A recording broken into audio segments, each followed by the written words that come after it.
continuando las entrevistas aquí en el Partner in Progress de EW Nutrition, tenemos el gusto de entrevistar a la doctora Marisabel Caballero. Ella es la gerente de servicios técnicos globales para avicultura de EW Nutrition. Gracias, Marisabel, por esta entrevista. Gracias a ti. Bueno, ayer nos platicaste sobre la influencia de las micotoxinas en la salud intestinal y parámetros productivos de las aves. Hiciste una entrada que me pareció muy interesante en la conferencia, hablándonos de las mitotoxinas. Pues, a ver, la vez pasada que vine a México, hace poco más de un mes, me contaban de muchos mitos y leyendas. Y el mito y leyenda que más me dio miedo pues, fue este de las micotoxinas. Bueno. Mitotoxinas, perdón. Mitotoxinas. Bueno, pues vamos entonces a hacer una dinámica un poquito particular en esta entrevista. Cuéntame. Al estilo de un programa de televisión muy famoso que se llama Cazadores de Mitos. Entonces, con tu ayuda, vamos a develar esos misterios, a encontrar si esos mitos pues tienen fundamento o son eso solamente, ¿no? Leyendas. Para empezar, comentabas que pues prácticamente estamos rodeados de micotoxinas, o sea que los cultivos, la parte de las cosechas, toda la parte vegetal, pues hay un porcentaje muy elevado, y cuando digo muy elevado, pues 70-80% de los cultivos ya traen micotoxinas. ¿Esto es mito o realidad? Desgraciadamente es realidad. ¡Wow! Sí. A ver, tenemos muchísimos factores que influyen en que un cultivo vaya a estar contaminado con micotoxinas o no, y obviamente eso depende de si se pueden desarrollar los hongos en este cultivo o bueno, también más adelante durante el almacenamiento de los granos. Entonces, por ejemplo, nosotros podemos utilizar algunas variedades resistentes a Fusarium, pero estas variedades algunas veces te dan menores rendimientos y por eso no son tan populares. Podemos, por ejemplo, utilizar buenas prácticas agrícolas como rotación de cultivos, pero esto no sucede siempre y por eso pues incrementamos el riesgo de que los hongos vayan a proliferar en estos cultivos. Tenemos el cambio climático, tenemos zonas donde las temperaturas se están volviendo más altas y esto pues incrementa la proliferación de algunos hongos de Aspergillus y Fusarium y pues nos incrementa la contaminación de micotoxinas. Entonces tenemos diferentes factores, tanto durante el periodo de crecimiento de las plantas como durante el secado de los granos. Si secamos demasiado lento, si secamos al sol, como sucede muchas veces en Latinoamérica, pues lo mismo, incrementamos la posibilidad de que los hongos proliferen y desarrollen micotoxinas. Luego, durante el almacenamiento, si nosotros, por ejemplo, utilizamos un inhibidor de hongos, pero no utilizamos la dosis adecuada, estamos estresando más los hongos y esto hace que pues produzcan más micotoxinas. Entonces, tenemos que tener muchísimas cosas bajo control, muchísimos factores bajo control para realmente poder garantizar o casi garantizar un grano con una carga nula o muy baja de micotoxinas. Y pues por eso también es que casi todos tienen. Ahora, que todos los granos estén contaminados con niveles de micotoxinas que puedan dañar a los animales es otra pregunta. Bueno, pues de alguna manera ese es el segundo mito que quiero que nos ayudes a aclarar. Todas las micotoxinas son dañosas para los animales. Bueno, estamos en un área obviamente que tiene que ver con pecuario, podríamos hablar también de humanos, pero ubiquémonos ahorita solamente en el sector pecuario. O sea, son dañosas todas estas micotoxinas que encontramos en todas partes para los humanos, para los animales. Pues, a ver, hay una cosa muy importante aquí y en toxicología en general, y es the dose makes the poison. Es decir, la dosis hace el veneno. Entonces, claro, en sí las micotoxinas, pues hay dosis en las que no producen ningún daño y esto depende pues de la especie que nosotros estemos hablando, depende de las combinaciones de micotoxinas que podamos tener en el alimento terminado y depende de qué otros factores de estrés tengo yo durante el periodo de crecimiento o reproducción de los animales, dependiendo de para qué los quieran. Entonces, pues ahí está la cuestión, en saber estimar este riesgo dependiendo de todos los factores inherentes a él en el animal. Pero sí, hay dosis con las que el animal puede vivir, puede continuar sin mostrar una baja en desempeño o sin mostrar una sintomatología importante. Bueno, como ustedes escucharán, pues estamos en un área tropical. Tenemos aquí a dos espectadores en la entrevista, dos hermosas guacamayas, y creo que les está interesando el tema porque pues se manifiestan pues con bastante efervescencia. A ver, vamos a platicar de otra situación que ya es un mito, digamos, como más relacionado con las empresas, con la industria. Hay calculadores de riesgo de las micotoxinas, pero hay gente que dice que pues esos son mitos, que eso no se puede y que básicamente son intereses, digamos, o estrategias comerciales de las empresas para desplazar productos que se tienen para el control de micotoxinas. ¿Qué nos puedes decir al respecto?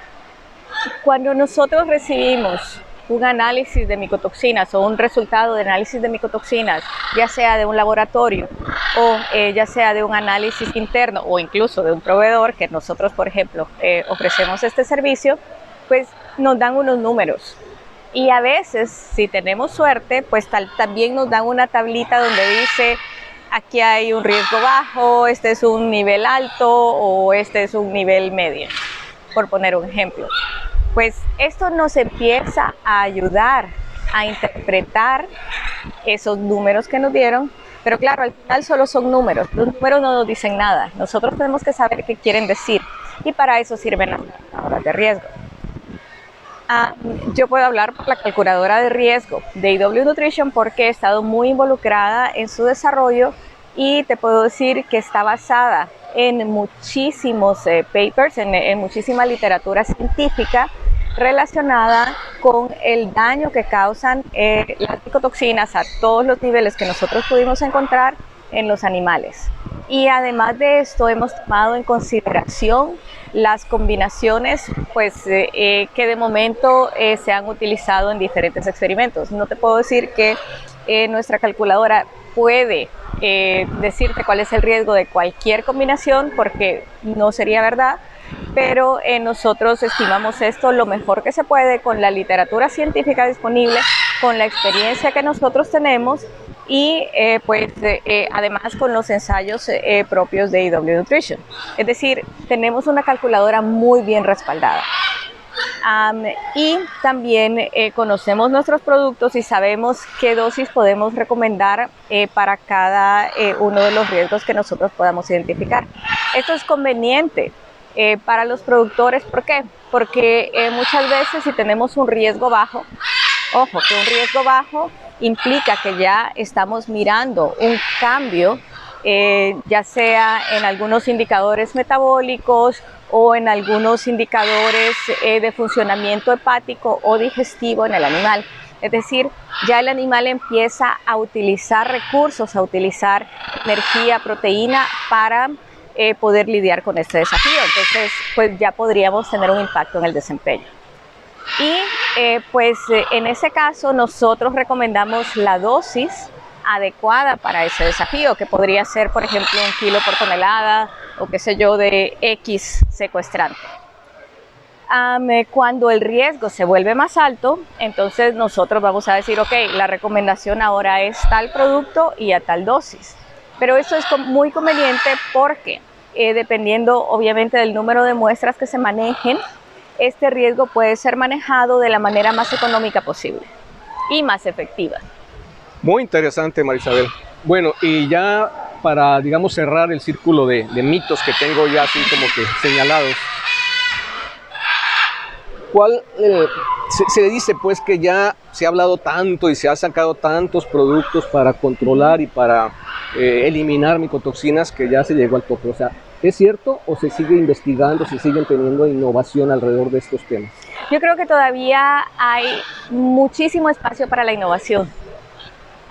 ¿Por qué? Porque hay diferentes gamas de secuestrantes, hay diferentes productos que nos pueden ayudar, ya sea mediante la absorción en el momento adecuado, en el lugar adecuado del tracto digestivo, que esta es una de las cosas más importantes que hay. ¿Por qué? Porque la absorción, es decir, el paso de las micotoxinas hacia el torrente sanguíneo ocurre muy rápido en el duodeno. Si yo no tengo la micotoxina, ya sea atrapada o absorbida, antes de que pase por el duodeno, yo ya estoy permitiendo un paso hacia el torrente sanguíneo que va a causar más allá un daño hepático o un daño a otros órganos. Entonces, creo que tenemos que investigar mucho más en maneras más rápidas de lidiar con este problema antes del paso de las micotoxinas del duodeno. Y creo que ahí está la investigación que podemos desarrollar. Pero además hay otra cosa.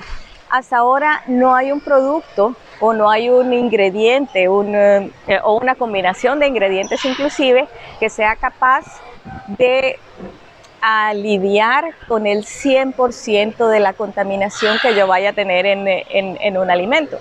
Entonces, otro punto en el que se puede investigar es en maneras de dar soporte al animal, de apoyar al animal con la parte de micotoxinas que no puede ser o secuestrada con la que se pueda lidiar por medio del producto principal. Entonces existen diferentes productos que tienen capacidades antioxidantes o que ayudan hacia la detoxificación de estas toxinas con las que no se puede lidiar anteriormente. María Isabel, pues nos has aclarado bastantes mitos muy importantes que no solamente el que habla, sino pues varios podemos de alguna manera pensar que están y que son realidad. Pero creo que coincides conmigo que al final quien nos puede ayudar muchísimo, porque pues son los que en primera instancia viven la situación, pues son los pollos, son los cerdos. Así es. Son los que pues consumen la micotoxina, los que tienen el daño, la enfermedad, el desgaste, pero que también responden a los tratamientos que pues empresas como EW Nutrition proveen para este problema, ¿no? Es correcto, y es algo que yo siempre digo cuando visito a nuestros clientes, y es que los animales tienen la última palabra. Eso es muy cierto. María Isabel, muchísimas gracias por esta oportunidad. A ti muchísimas gracias.